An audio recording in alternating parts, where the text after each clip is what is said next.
Good evening. It's Monday night. It is a cold Monday night here.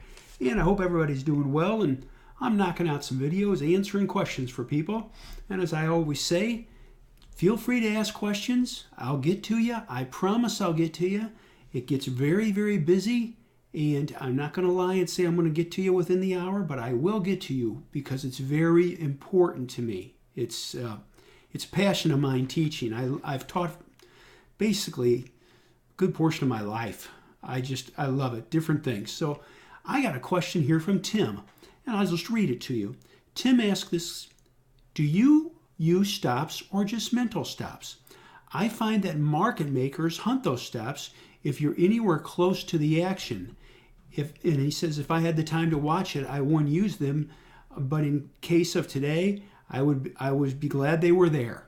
Tim, you ask a very good question. And do I use stops? I will use buy stops periodically if I'm not going to be there. If I am there, I normally don't use stops. And I am normally here. But if I'm not, I will use buy stops.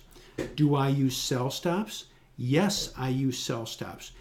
Will market makers hit me? Here's what I found, years ago, 20 years ago, that game was very prevalent with the market makers playing games. I could tell you stories that give you the shivers. But you know what? The markets are so fluid now. There's so many people involved in it that I just don't really see them, quote unquote, hitting stops and gunning it. I just don't see it. Now I want to talk a little bit more about stops though.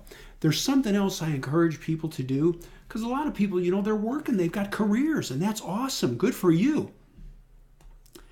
Is some people say, hey, I can't be here all the time and I'm scared to death. If I put in a buy stop, and the thing drops, I don't know. What do I do? There's a great solution for all of us, and it's the contingency order. And what it is in layman's terms is this: you put in a buy stop and you put in a contingent sell stop. Contingent. It is contingent. The sell stop being activated is contingent on the buy stop being triggered. So you don't have to worry about, gosh, I didn't buy the stock. I didn't get triggered on my buy stop and it fell and now I'm short the stock. I didn't want that. No.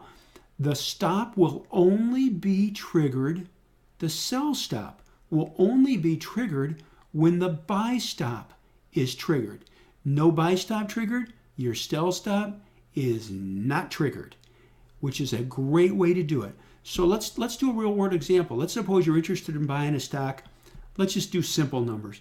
$30 a share, okay? You're going to buy it for $30 a share.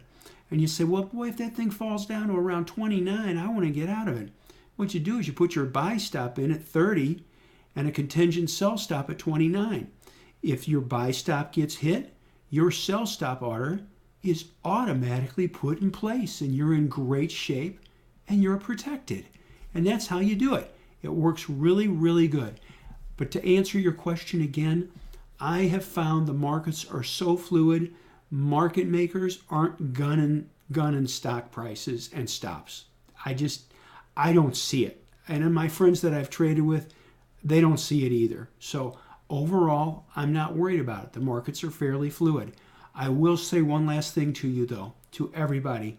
Be aware, they eliminated the uptick rule in 2008 for selling short, which means stocks can fall much faster in price. I've seen it constantly. No uptick rule on shorting. You can just short it and drive that sucker down. Just something to be aware of. Thank you so much, Tim. I appreciate the question, sir. Thank you for being part of the team.